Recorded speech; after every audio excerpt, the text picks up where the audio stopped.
So I just saw this horror film and I immediately wanted to make a video about it. I just saw it tonight and I went straight home. I turned on the camera, I turned on the mic because this is one of those films where I just immediately wanted to tell people about it. The last time I had this sensation was when I vocally talked about Cobweb to a lot of friends and everything, and I hope to talk about that film one day. But it's definitely been a while since I've witnessed a film like this where not a whole lot of people are talking about it, and I just want to share my thoughts on it. And that film is called Stopmotion. Stopmotion is about a stop-motion artist named Ella who is helping her mother, who has arthritis, try to complete her own stop motion film. She is a well-known stop motion artist in the industry, and she's no longer able to make stop motion films like she used to. So she utilizes her daughter almost like a puppet in order to finish this film that she's working on. Unfortunately, one day Ella's mother suffers from a stroke, and this makes her completely bedridden. But this also gives Ella the opportunity to start her own stop motion film because she felt confined to her mother's guilt, making her try to finish her stop motion film, a film that she had no desire to be a part of whatsoever. And as she starts this journey of making her own film and exploring her own creativity, the film starts to take a sharp turn and starts to get more disturbing as she starts taking the pictures of these stop motion figurines. So I love stop motion film. It's an art form that I really admire. I don't think it's an art form that I necessarily have the patience to pursue, like drawing or animation. I've always been a film guy, but whenever there's a stop motion film, I always am just in awe of what the creators are able to do. When you're a kid, you don't really realize all the hard work that goes into Wallace and Gromit. You're just enjoying like this guy who likes cheese, hanging out with his dog, and you don't really think about the hard work and effort that went into making that film. You're just thinking to yourself, oh, that looks different. Like it looks like jittery and jumpy. The frame rate is off. Like it's funny because like, you know, as a kid, you don't know what frame rate is, but you clearly see that something is different about the film that you're watching. And as I progressed throughout my childhood, I was accompanied by a lot of other stop motion films that I came to admire, like Coraline, Paranorman, Box Trolls, Kugo, anything that was from Laika. I just found that I absolutely loved, and it just looked beautiful. Also, during my college years, when I was getting more involved with film, I would come across stop motion animated shorts that were more pertained to horror. Specifically, there was one called T for Toilet, which was a segment in ABC's of Death. And I kind of went into this rabbit hole of like finding all of this horror-esque stop motion stuff because I found it unsettling when I found certain filmmakers were implementing stop motion into horror. I think there's something very intriguing and disturbing about the imagery of that. And I think it all pertains to the fact that you see this doll-like figure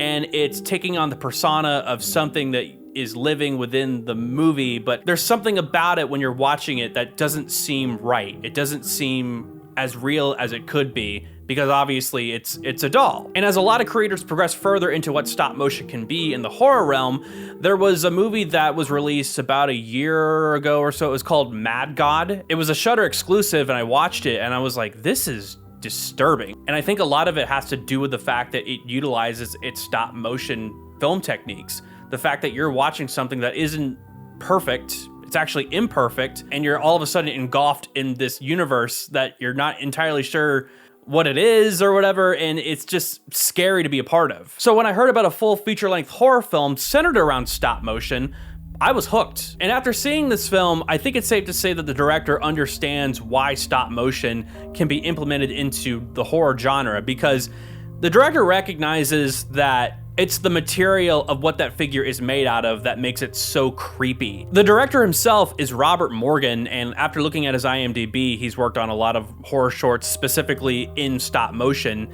And I didn't even need to click on any of the tabs. Just from the posters themselves, I was like, this guy just knows how to make shit very creepy. But what I noticed from this film is not only does it just look very creepy and horrifying, it's actually a very well-developed story.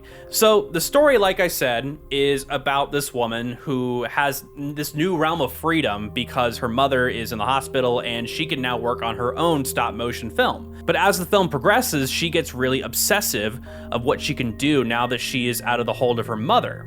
There's a little girl who's a neighbor in her apartment complex that comes to her and is very interested in what she's doing, and she tries to give her pointers as to what she can do to form a new story. But as the film progresses, without going into spoilers, we start to figure out that this is more along the lines of the creator herself, because she recognizes that she's broken that hold from her mother, and she can now just do whatever she wants. And she starts experimenting as to what she can do differently in her film, and the things that she implements start to be pretty harmless for the most part. She recognizes that when she's making a figurine of a girl within her short film, that the clay just doesn't look too real. So she decides to use raw meat from her kitchen. Okay, kind of creepy, but whatever, she's not really technically doing anything wrong.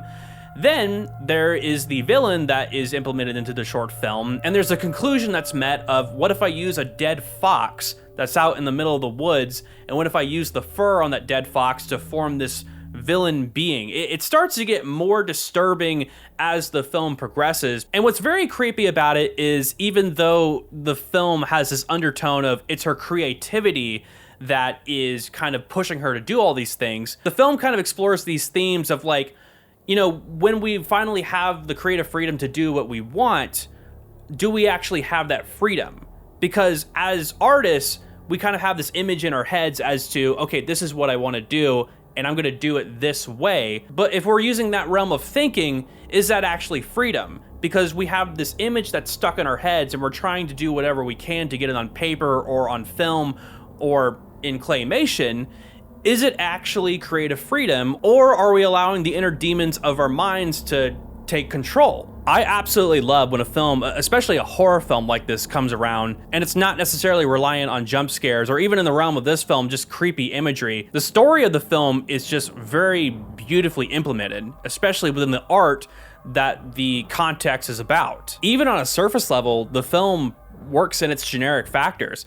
There's parts in the film where she is contemplating whether or not she's going to go forward with this story, because she doesn't want to feel like she's neglecting her mother if she gets better and they have to continue her film. Regardless of her decision, sometimes she wakes up in the morning and she just finds like this new set piece on her desk of this film that she was clearly working on. And then when she goes on her computer, she has like this whole stop motion 30-second reel already made. It's really scary given the context of how long it takes to make stop motion film, because to give you some bit of context, Chicken Run 2 on Netflix, that's the most recent stop motion film I can think of, it took 18 weeks to get at least 30 seconds of footage for Chicken Run 2. So the fact that she's waking up and she just has scenes every other morning, it's a little disturbing and creepy a lot of the times. Another theme of the film that I really appreciated that it acknowledges is how when you're so caught up in your work or your art, you start to neglect people around you, even people who are trying to help you.